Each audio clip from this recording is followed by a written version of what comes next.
Hi Bruno, welcome to VC Talk. It's my great pleasure having you. How are you? Hi, Max. I'm good. Thanks for inviting me. Thanks for coming. So let's just short it. We are interviewing VC angels and talking to them about main topics related to the startup environment. Thank you very much for coming. If you want to give an introduction for Yeah. yourself. So, my name is Bruno Montanari. I'm right now a partner at Ceroba Life Sciences, and we'll probably talk maybe later on more about Ceroba Life Sciences. But in a nutshell, it's an early stage VC fund based in Dublin, which invests in biotech and medtech in Europe, but with a footprint in North America as well. As far as I'm concerned, by academic background, I'm a pharmacist with a management degree, went straight into investment banking in healthcare, first with Deutsche Bank and then Merrill Lynch in London, before moving into VC with different funds. The first one was CDP Capital in Montreal. I was actually between Paris and Montreal, followed by Atlas Venture between Paris and London. Then I moved into what was called back then Crédit Agricole Private Equity in Paris, which later spun off the private equity activity into Omnes, where I ended up managing the life sciences portfolio and investment for the venture capital group before I joined Ceroba a bit more than 4 years ago now. Thank you, Bruno. So let's start talking with my first question. In which area geography do you prefer to invest? So we are very much used to Europe by and large. For biotech and medtech, this is a great continent to be in regarding the quality of the science and what now are good entrepreneurs to start a company with. But as I mentioned before, we still have a footprint in North America, which dates back to years ago with previous funds, whereby we tend to pick a couple of companies that we like from the ecosystem we have with investors, incubators, and accelerators up there, with sometimes some bridges to be created with Europe, sometimes not. Thank you. And how much do you normally invest in each of them? So we have a pretty tight focus. At the end of the day, we always build a portfolio company of 10 to 12 investees.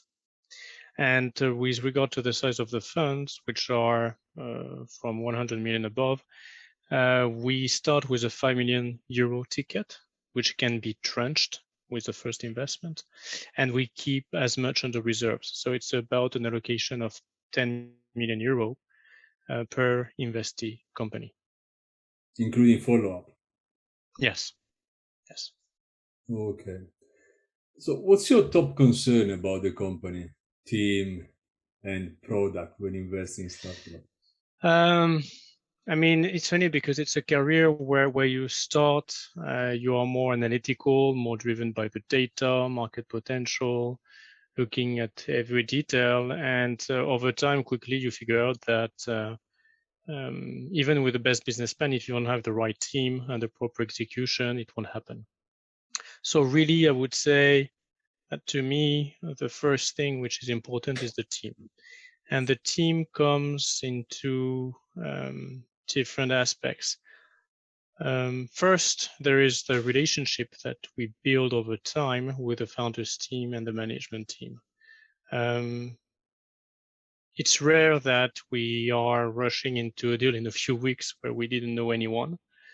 And so we like to better know the people, and the same for them. They should better know us because there needs to be some kind of alchemy and trust being built, which is important because once you become not only a shareholder, but you are a representative on the governance aspects at the board level of those companies, I call it in a way a short to mid-term wedding. And so you have to go through the ups and downs of the companies later on, and you need to make sure in anticipation that you will share the same vision and you will have the right, I would say, character profile to be able to work together, especially through maybe difficult times.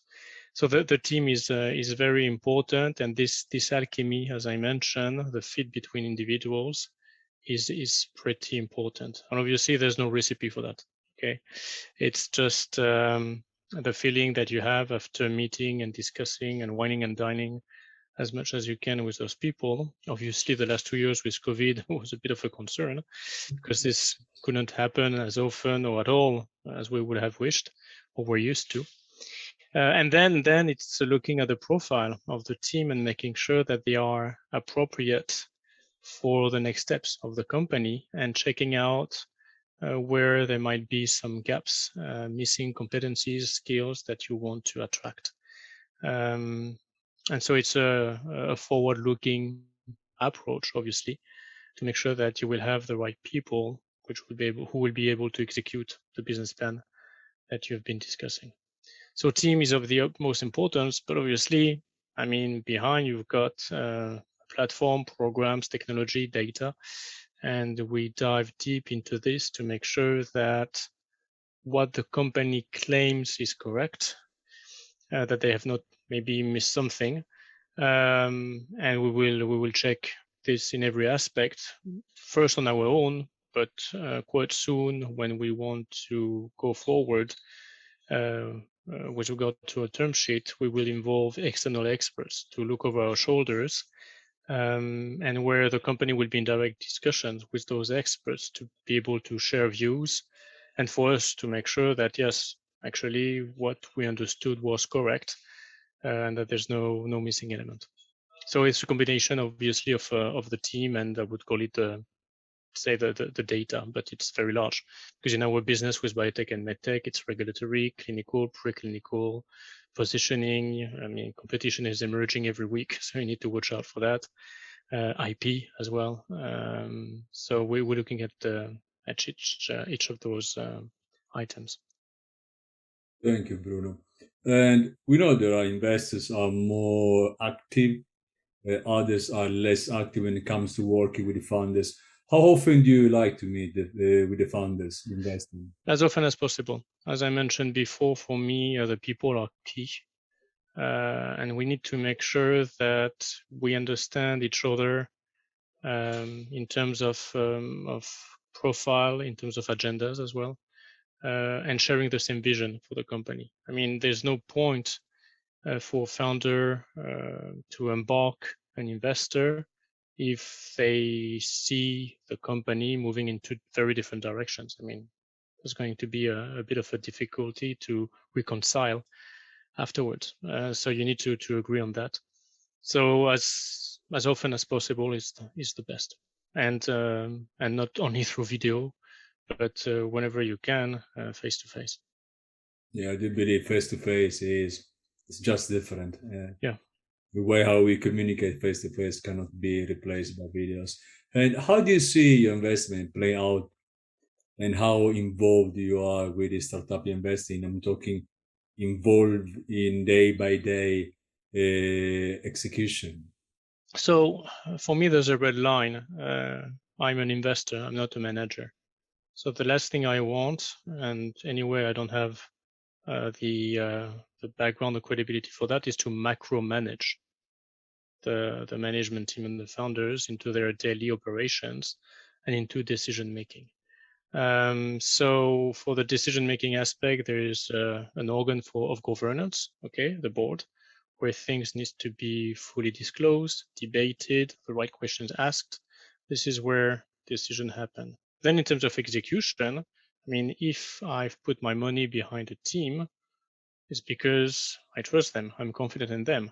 So I don't have to watch every second day what they have been doing, if they have done what they said they would have done. I mean, if I was wrong in my assessment of the team and the trust I put into them, I'll figure out, okay? I'll see how the company evolves, and then we'll have to have a serious talk about it. But I'm not there to micromanage. And again, I don't want that, and I don't have the capacity for that, clearly. So the involvement beyond supporting the company financially is several folds. We are usually part of those subcommittees like remuneration committee, audit committee, transaction committees, you name them. And this is where you tend to dig more in detail about some given topic for the company, and where the subcommittee will put forward a recommendation to the board. So we like very much belonging to those subcommittees, because this is where somehow more detailed, granular work is being done, and you can go quite deep into some topics. Then it's the, I would say, a general feature of an investment involved, an investor involved at the board level, which is sharing experience, sharing network, and making sure that the mistakes you have seen and maybe went through yourself before in other portfolio companies years before do not happen again. Okay, so that's important, and it's about anticipating the key inflection points of the company to come and making sure that the road is properly paved so that the company can meet those milestones, those deadlines, and deliver on time. So this is where the experience comes, and the network is pretty important because, I mean, we need to stay humble. You will always hear investors, I've done this, I've done that. Well, at the end of the day, it's a collective approach where everyone at board level and beyond is implied and brings its own, I would say, touch and elements into the key solutions for the company. So whenever there are some issues, we need to think about it all together, and this is where ideas will come, constructive suggestion will come, bringing in the right expertise. And this is how we are participating to how the company are being built. So on a daily basis, it's very different from one day to the other. You can have some peak, and then it's relatively cool when studies are ongoing. There's no hiccups, and it's a matter of waiting for the data and hoping that the data is the one you expected. But it varies from one company to the other, obviously. Thank you. Do you lead deals, investments? We prefer to lead or co-lead, and it means concretely that we're doing our own due diligence. We're involving our experts. We'll bring other co-investors we know in the picture to attract them into the new deal that we like and we support. And it's about negotiation as well, negotiation of the term sheet with the management, with previous investors, and making sure that everything has been properly discussed. So we tend to do this as much as we can. Now, let's face it, given the size of our ticket, in consideration of what has been inflating fundraisings in the last years, but as well the timing. I mean, we shouldn't be dogmatic. If there's a deal that we really like, but with a 5 million euro ticket, you cannot lead a 40, 50, 60 million round, okay, clearly. Or you just come late in the picture while there has been a term sheet put on the table already by someone else. Okay, that's life, but we're not going to miss an opportunity which we believe is very good. So in that case, we'll be, I would say, reasonable. We'll tend to not lead or co-lead, obviously, maybe not even take a board seat, but more an observer seat. But anyway, we will do our own due diligence, okay, with our own guys. And if there is anything that we believe fundamentally should be modified, amended, we will raise our hands and we'll talk. Thank you. What do we do to help the startups you have invested in to get the next funding round? Do you get involved in it? Yeah, so getting involved means several things. First, and it really depends upon the management in the company. Some managers I would say are more transactional, commercial. We know how to sell an equity story pretty well.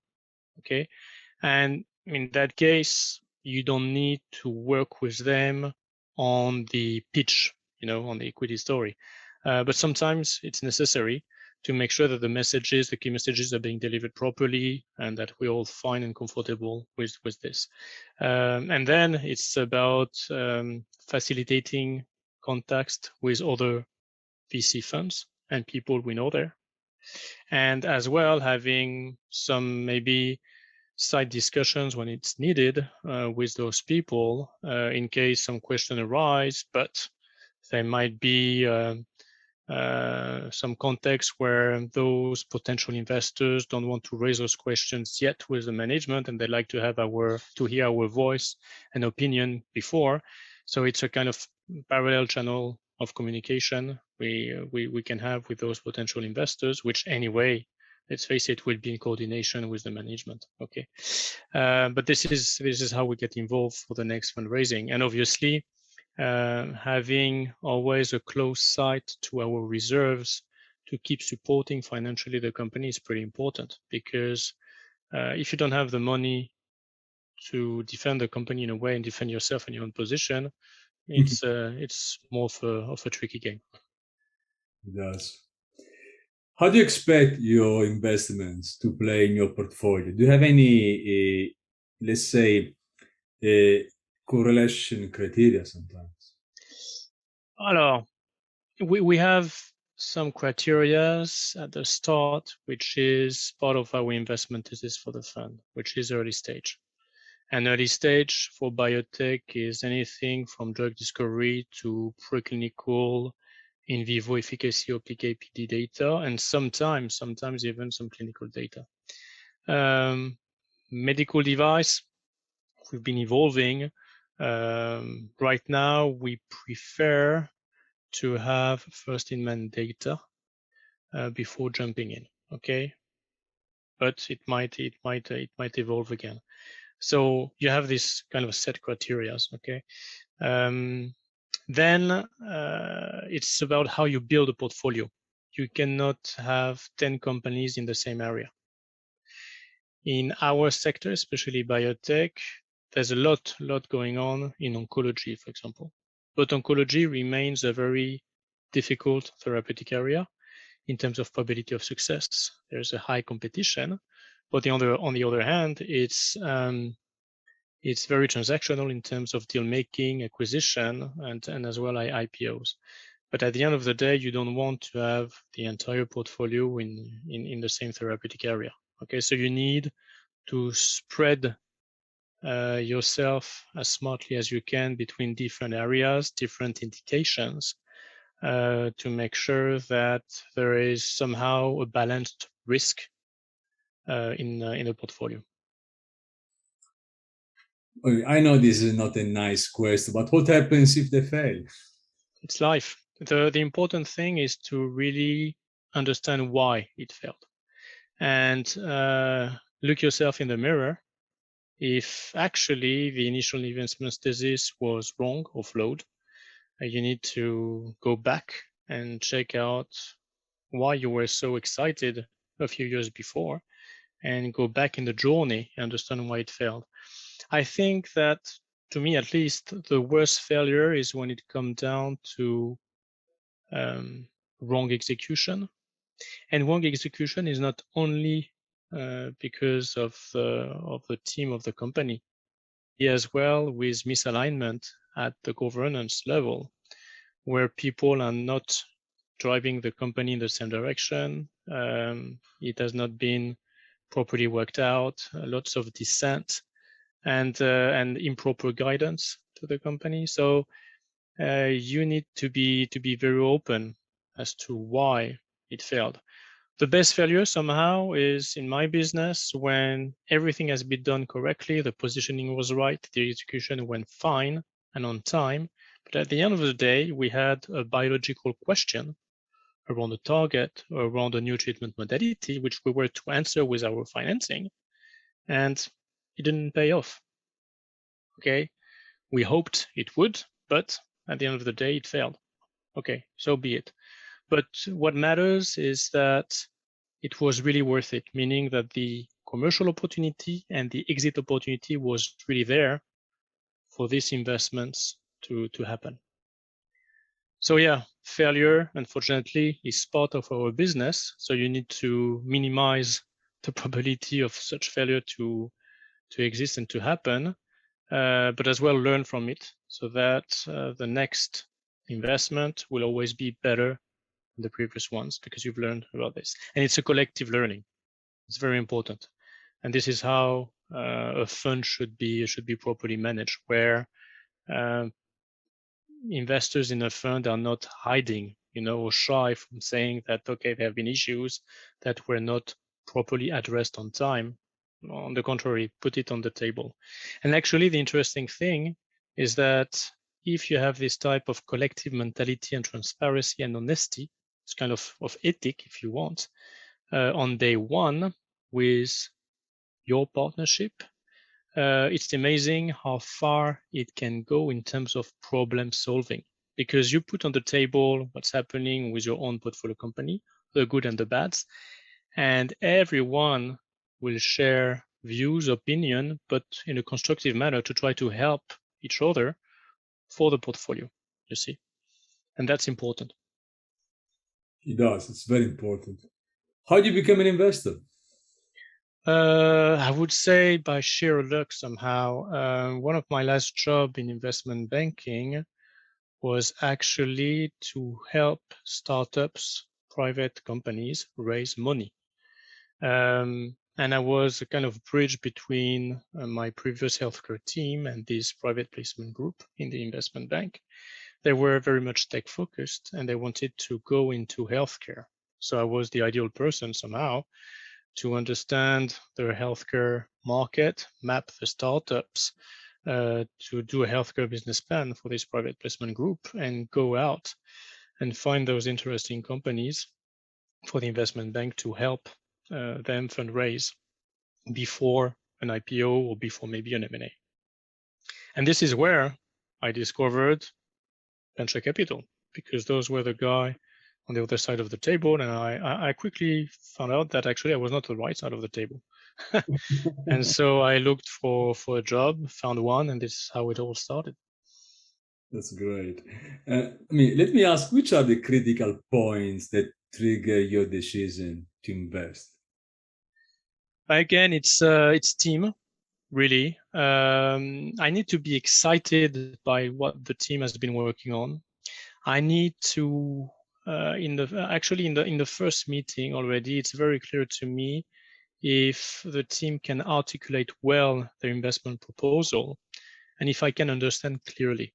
If a guy like me, who is not a genius, a Nobel Prize, can easily understand after the call what they are up to and where they want to go, that's very good. That's a very good signal. And then going into the detail, and this is where the due diligence and the fund starts, to check out if, again, the claims or even the data that I've been looking at is really strong, the methodology is right, and if among their peers, competition, they're really ahead of the crowd, and understanding why. So this is what I'm looking at. We always say it's pretty notorious to say ideas are cheap, execution are key. In a scale from 1 to 10, where do you place execution? Execution is probably, yeah, well, it depends if you want to divide the 10 between and the scoring between different criteria, but criteria per criteria, intrinsically, execution is obviously key. It's 10. It's 10. And execution is very wide. But yes, definitely. Do you think startup made by founders who already have done previous startup or already have failed can have some good leverage? Yes, definitely. They know better. And actually, it depends upon what the successes were. Sometimes audacity pays. You're there at the right time and you had the right program, the right technology. And it happened that you did a great M&A, which was a great IPO story, but without going necessarily through difficult time. Okay. my view is that very often you learn more from the failures.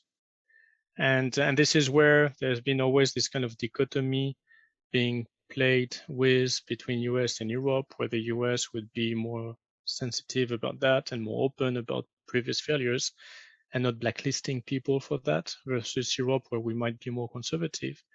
I think it's a bit too black and white. Having said that, we need to somehow look carefully at the failures, understand why they have been so, and make sure that the people having gone through that understood as well why. It's the same thing that I was mentioning just 2-3 questions before about the failure in a VC fund. Well, it's the same thing for those founders and managers. They need to have a very clear view as to why it failed, and their share of responsibility, where, okay, in retrospect, they should have taken other decisions. And if I have a very open discussion and I understand and feel that the persons have this kind of right mentality, that's not an issue. That's not an issue. Well, if the failures maybe was more related to a personality and to some people that clearly are not fully reflecting on that and agreeing that they have their share of responsibility, well, then clearly there will be an issue. I mean, I was asking to other investors, do you have some numbers in terms of how many founders should be in a startup? I think one is not enough.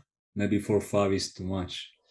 I mean, there is a bit of a nice qualification to be called founders or co-founder, so people can put this tag on them and have a little tap on the back. I mean, I don't really care. What I'm looking for is understanding the complementarity that everyone brings to the story. In my business, you need probably to have people coming from different fields being able to communicate together. And this is actually very often how innovative ideas are coming up. If they had been acting in silos in their respective areas and not meet each other and communicate, this wouldn't have happened. So whether it is 2, 3, 4 co-founders, personally, I don't really care. I care about the relevance. Okay. And sometimes you can have a high number of co-founders, but okay, they've been there originally, they're in the cap table with some founder shares, but they didn't do much afterwards and they don't intend to do much. That's fine. That's fine. I mean, if any investor wants to have the next unicorn in their portfolio. Now, what makes a startup to be a unicorn from the one? My question means, do you think there is any recipe to understand or analogies to understand that really this team can be the next one? I think if there was a simple classification or recipe, it would be known by now, and some VC funds would only have unicorns. Okay, I'll come back on the criteria at company setting or at first investment that would optimize the chances of success. Then unicorn means billion valuation at exit or more. Let's face it, we don't really know. At a given point in time, you're looking at comparable deals and comparable companies, okay, with M&A and IPOs. And maybe at a given point in time, you say, okay, so if I reach that stage, I may become a unicorn actually, because this is how the market value this type of technology and programs. But it will obviously take a few years and lots of investment and pain to reach that stage. Well, but we need to be careful, because if it is based on comparable public companies, I mean, if you are at the hype of a market with valuations which are maybe overly generous, you need to be careful about not thinking too high necessarily, and keep being reasonable. Then there's an element in terms of those unicorn mean, it's not so much in my sector, but I've seen that in tech, where you have so much competition for deals and so much money that the last comer is willing to invest at always a higher valuation, and I would say it's a bit of a spoof to me. So I'm always very careful about this unicorn, because there's a lot of talks, people just trying to shine by using this terminology. But when you look behind exactly how a company eventually became a unicorn, and sometimes not for long, unfortunately, it brings things into a different line and perspective. So coming back on the criteria at inception, I think there's no magic about it. I mean, if you've got experienced founders, okay, that know what they're talking about, that understand the unmet need and how they bring a relevant solution, and understand as well that this solution will be well regarded and adopted by the market. So the market can be a very different thing. I mean, in my business, I would call it more the customers being the large corporates who eventually will sign a licensing deal or will acquire the company. Then obviously you have a great starting point. Okay. Um, but those companies are not coming out of the blue to you. You probably know them, those funders before, because you had a previous investment in one of their company, okay, or you've been having some relationship with some of them, even if it was not a previous investment, so that there's already a strong tie and they come to you. So this is the a bit of the ideal situation, you see. Then there's always, and this is what happens most, investment opportunities where not all the stars are aligned yet, not all the boxes are ticked, but it's good enough for you to think that it's really worth your time and money, and you will work together with this team to meet the next coming challenges, overcome them, and help building the company and the story. I mean, you invest in early stage. Now, there are startups in early stage that very much struggle to raise money. Mm. Even having the product already done, bootstrapped, but after they need to move to the next stage, having more funding, they very much struggle. Others, they just raise with an MVP. What really makes the difference? The founders, how they pitch the investors, what's going to I make think, I think, I mean, when it's real life, what will make a difference is the network. Some founders are not well networked; they're not known. Okay, and many of them actually hardly ever met a VC, an institutional VC before, for example. So they don't really know what we're looking for, how to pitch to us. And this is obviously an issue, because you take the same innovation into some people who have gone through that before. Obviously it will be a different story. So this is life. I mean, okay, not everyone is born equal. And this is the same for founders with a new startup.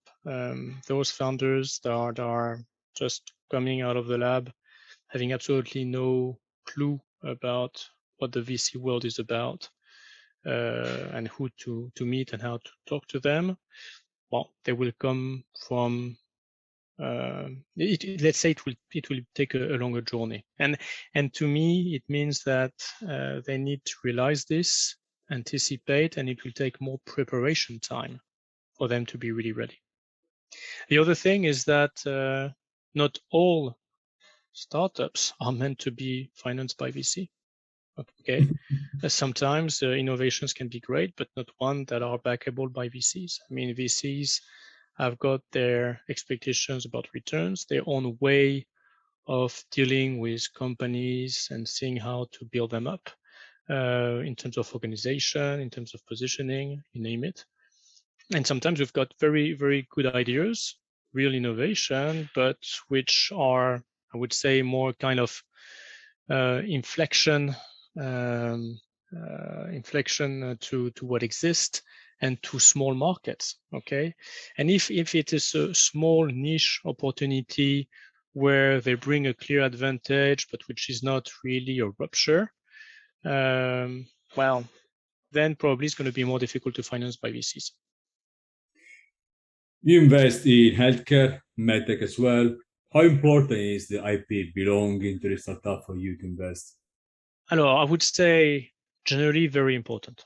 Very important because the IP really, if it's strong, and the quality of the IP is always debatable because very often at such an early stage, you've got very little IP. At best, you've got patents being filed, okay, where you need still to go through the examiners, and you don't know really, but you've got patent lawyers having advised you, but clearly you don't know if the claims, all the claims will be there in the final version of the patent, and if those claims will be the best one or the most solid one.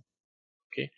Bon, so IP is key, but it remains an unknown in many cases until eventually it is granted. And the IP strategy has got a lot of attention because it's like putting together a kind of minefield for later competition not to come after what you're doing. And if this is not done properly, guess what? There's a lot of intelligence around, good people knowing how to work hard with good financing as well. So you better have a solid IP. Now, it's a matter as well of balancing IP and know-how. Sometimes know-how is as much important, if not more important than IP. But so know-how is in the hands of the people of an organization. And this is more tricky because know-how needs to be shared, but not too much. And know-how cannot leave a company with just 2 or 3 key people leading it. So it's not an easy balance to find. Well, and in my area, sometimes you've got market protection that would counterbalance a weak or lack of IP. And this obviously has to be taken into account as well in some areas. I mean, inside the huge sector, very broad sector of healthcare, where do you think is the best sector to invest in 2022? I think that when you think about therapeutic areas, it's very diverse. I mean, I mentioned oncology being very important, so we're looking into this. But the complexity makes it, I would say, increasingly difficult to pick the right companies, and it's very expensive to develop as well. But still, this is one area that you cannot avoid in biotech. Okay. I think that there's still some hope that CNS will have better biological insight so that you can approach CNS disorders in a more rational, if not targeted fashion compared to what has been done so far. There is an evolution in terms of treatment modality with, for example, gene and cell therapy. You have seen the first versions in the last, let's say, 15 years or so, with the first products being on the market. And you can see already the limitation of those and what the next generation should be. And this is something that is indeed happening. And this is where a lot of VCs in my sector are placing some bets. And for the medtech, I would say there are 3 big sectors usually. It's neurovascular, cardiovascular, and orthopedic. This is where a lot of opportunities are related to, and there will still be a lot of improvements, if not clearly unmet medical need that devices can bring a solution to. I would like to finish our beautiful interview with what can be your tip to early stage startup founders that want to move to the venture capital, approaching venture capital investing? I would say be prepared. Why? Because a VC has lots of opportunities coming to him on a daily basis. Okay. And I consider my job to avoid spreading myself too thin in looking at everything, and on the contrary, keep focus. So personally, I'm proactive in some areas which I like, which I've been following for a while, and where I want my fund to be exposed to with an investment. Else, it's more opportunistic, people coming to me with business ideas. And on those, my job is to say no as quickly as possible for good reasons. Okay, it sounds odd to say, but really this is what it is. Because otherwise I don't have enough of 24 hours a day and 7 days a week if I want to investigate every opportunity that comes to me. Okay, it's hundreds every year to me. That's not possible. Okay, so I need to stay focused. And it means for those founders, early stage startups, to make sure that they deliver a pitch where I would say in the first 20, 30 minutes, the VC gets clearly the key takeaway messages. It needs to be super well articulated, simple, okay, and keeping the big picture so that the VC needs to understand why it's a great idea, why it's best positioned, and why the team is there to execute. And it's probably the best team to execute. If I've got confidence in such a short period of time that this is the case, we have done a lot already, and this will be put probably as a priority. Okay, but this needs preparation. I mean, you need to rehearse, and for those that may have access via their connections at N+1 and N+2 to some VCs, where maybe you can have a first informal talk to discuss about this this project and get an informal feedback, that is ideal because it will help them a lot. It's free advice coming from VCs, and for the people I know, I'm okay to help and do so. But again, I'm not going to do this for everyone coming to me. It's pretty tiring. Yeah. Bruno, thank you very much for coming to VC Talk. Welcome. I hope it will be interesting and helpful. More importantly, helpful to those founders. Yeah, I'm completely sure founders will learn a lot. Thank you. Thank you. Thank you. Bye-bye. Bye bye.